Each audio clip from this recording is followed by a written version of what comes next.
Si vous avez déjà vu ma première vidéo sur les variables, alors vous allez voir, les variables regorgent encore de beaucoup de secrets. C'est pour ça que je fais une partie pratique aujourd'hui pour qu'on voit tout ce qu'il est possible de faire en C. Pour ceux qui n'ont pas déjà vu la vidéo, je vous mets le lien en description. Je vous conseille d'aller la voir avant de regarder celle-ci. On va passer à la partie pratique de cette vidéo. Je vais vous montrer qu'il y a plein de choses possibles avec les variables en C. On va essayer de ne pas s'attarder sur les types. C'est pour ça qu'ici, j'ai fait un alias en créant un type que j'appelle octet. Octet underscore t toujours pour bien dire que c'est un type sur 8 bits entre 0 et 255, ce qui veut dire que si j'écris 260, et c'est trop grand, donc ça va faire ce qu'on appelle un overflow, ça va dépasser.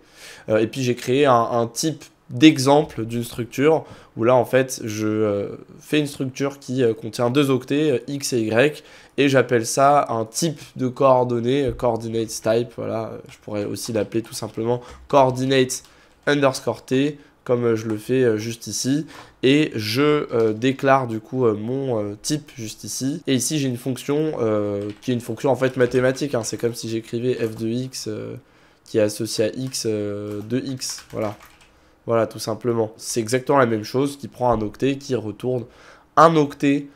Tout simplement, l'idée c'est de ne pas s'attarder sur les types, donc on va aller voir ce qu'il est possible de faire avec les variables. Alors allons-y. Bon d'abord la première façon de créer une variable, c'est tout simplement très facilement comme ça. Alors vous pouvez ou alors faire l'étape de déclaration et d'initialisation en une ligne, ou alors vous pouvez d'abord déclarer la variable et puis l'initialiser dans un second temps.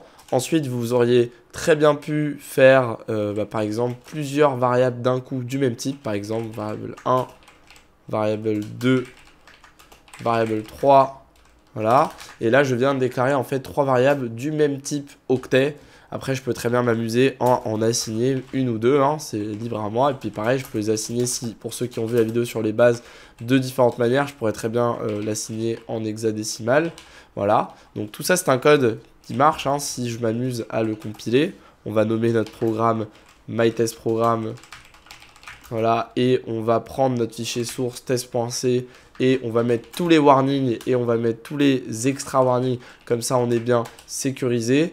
Évidemment, il va m'indiquer qu'il y a des variables inutilisées puisque ces variables ne servent à rien, mais dans les faits, mon programme va se lancer et il va bien m'afficher les valeurs 2 et 3. Alors là, rien ne s'affiche parce qu'évidemment, les valeurs 2 et 3 dans la table ASCII, comme vous voyez, ce sont des start of text, des end of text, c'est des caractères spéciaux qui ne s'affichent pas vraiment. Mais si je redirige avec le chevron ma sortie standard dans un output et que j'ai ce fichier d'output juste ici, je peux m'afficher à afficher son contenu avec par exemple la fonction xdump. Vous voyez, si je fais un man de xdump, ça affiche le contenu d'un fichier, par exemple en hexadécimal. Si je fais un xdump de mon output, on voit bien mon 0,3 et mon 0,2, donc en fait mon 2 et mon 3, voilà, de mon x et mon y.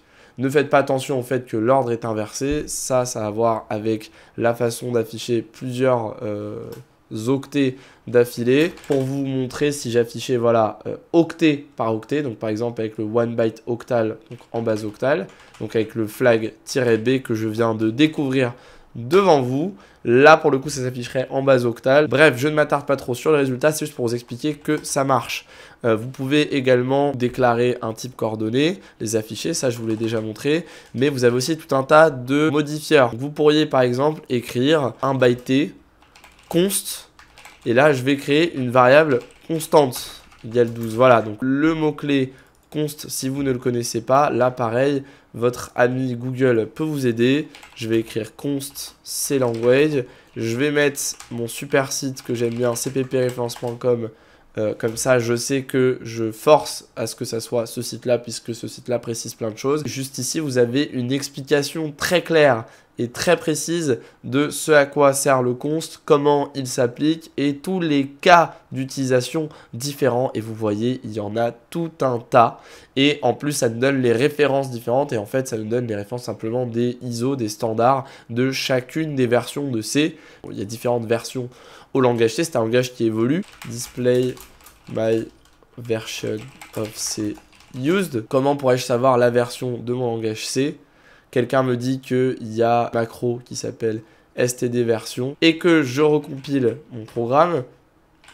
peut-être pas dans l'output cette fois-ci, je veux avoir ce qui m'affiche, il va me mettre 2017 octobre, à comprendre que j'utilise C17, donc la version de C de 2017, mais il y a des standards en 99, il y a C en 2023. Je sais que ça fait beaucoup d'informations d'un coup, alors si c'est pas clair pour vous tout ce que je vous explique, ou alors que vous comprenez un petit peu, mais que vous voulez pousser plus loin et appliquer cette pédagogie à fond, n'hésitez pas, vous pouvez rejoindre le programme de mentorat où vous serez accompagné par moi personnellement chaque semaine dans des sessions de 1h30 par rapport à tous les programmes et les projets de votre école. Donc c'est un programme sur mesure, c'est le lien en top commentaire et en description, n'hésitez pas à aller y jeter un œil. Donc juste ici, je vous disais, le mot-clé const permet de dire que cette variable va être constante, c'est-à-dire que je ne vais jamais modifier sa valeur. Et une variable constante, par défaut, moi j'ai pris l'habitude de les mettre en majuscule, c'est des standards. Comme ça, je sais que si ma variable est nommée en majuscule, c'est qu'elle est constante. On pourrait très bien faire une variable constante one que je mets comme je mets la valeur 1. Alors là, il va falloir écrire le mot-clé statique si vous faites bien les choses. Mais pareil, je vous laisse aller regarder la documentation sur ce mot-clé. Là, pour ce programme, je peux tout simplement faire ça et ça va marcher. Évidemment, il faut que je précise le type. Donc un byte constant que j'appelle one. Et en fait, si je m'amuse à putchar one, ça paraît bête ce que je viens d'écrire, mais en fait, je viens de nommer une valeur littérale. Et donc là, si je refais le même processus d'exécuter et je redirige vers l'output et j'ai envie d'afficher le contenu de mon output, par exemple en utilisant OD, octet par octet, voilà, avec le tiret B. Et là, on verrait mon 2 et mon 3 qui sont les 2 et 3 coordonnées et on verrait mon 1 que je viens d'afficher. On a bien mis la valeur 1 en décimale dans le fichier. C'est important d'être à l'aise avec les différentes valeurs, les différentes syntaxes. Là, vous voyez, en 2 secondes, j'ai créé un programme assez complexe qui ne paraît pas évident. Et ensuite, il y a tout un tas de modifiers. Je pourrais, par exemple, utiliser le modifier auto, ou specifier, pardon. Donc, en fait, qui va spécifier à mon integer, à mon entier, que je laisse, entre guillemets, mon ordinateur le placer dans la zone mémoire qu'il le souhaite. Mais il y en a plein d'autres. Vous pourriez très bien faire un pointeur sur un caractère que j'appellerai ptr et où j'utiliserai la syntaxe restrict. Donc en fait, je dis qu'il n'y a que cette variable qui va pouvoir modifier la valeur. Sans rentrer dans les détails, ce que je veux vous dire là, c'est qu'il y a beaucoup de choses qui nous échappent et que les gens ne connaissent pas forcément, qu'on n'enseigne pas aux étudiants. Et il n'y a que en allant faire de la recherche, en allant travailler avec ces variables et en se forçant à comprendre les différentes choses que je vais vraiment devenir maître de mon programme et de mon code de façon plus générale de ma vie d'étudiant, de développeur. Par exemple, il y a aussi quelque chose qui s'appelle thread local, si vous ne le saviez pas. Et donc en fait, je pourrais très bien écrire thread local, statique, int, rajouter un mot-clé, par exemple auto. Et puis again, voilà, je vais dire encore une nouvelle variable, voilà. Et lui mettre une valeur qui est à 5. Ou je pourrais aussi, par exemple, faire un int qui est constant et qui est stocké dans les registres de mon processeur. MyRegister variable, voilà. Donc plein de choses sont possibles et c'est pas grave si vous ne comprenez pas ce que là je viens d'écrire, c'est juste pour vous montrer les différentes possibilités. Et là pareil, si je retourne sur Google et que je tape thread local INSI, voilà, donc là vous voyez, j'ai même pas été chercher spécifiquement sur CPP référence. Il y a évidemment un lien sur CPP référence que je trouve pas mal, qui nous renvoie à des choses plus complexes. Voilà, là on voit le fameux auto-register statique, etc., etc. Mais je pourrais très bien juste voir quelqu'un qui demande sur Stack Overflow, voilà, c'était il y a 11 ans, j'ai vu qu'il y avait quelqu'un qui faisait un thread local, qu'est-ce que ça veut dire?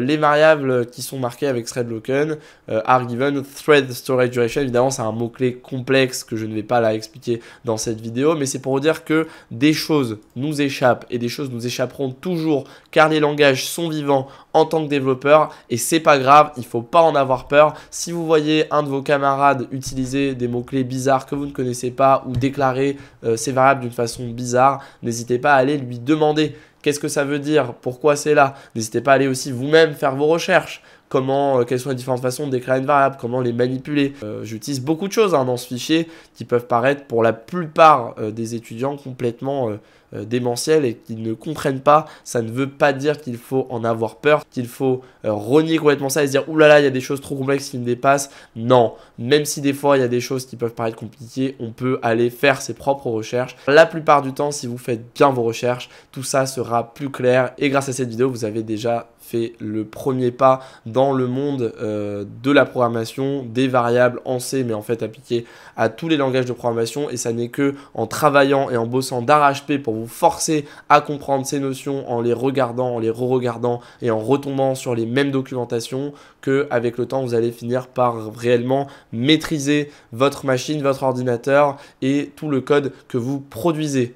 Allez, merci à tous d'avoir regardé cette vidéo. N'oubliez pas, allez regarder le lien en description, en top commentaire pour rejoindre le programme de mentorat. Et puis, je vous dis à la prochaine.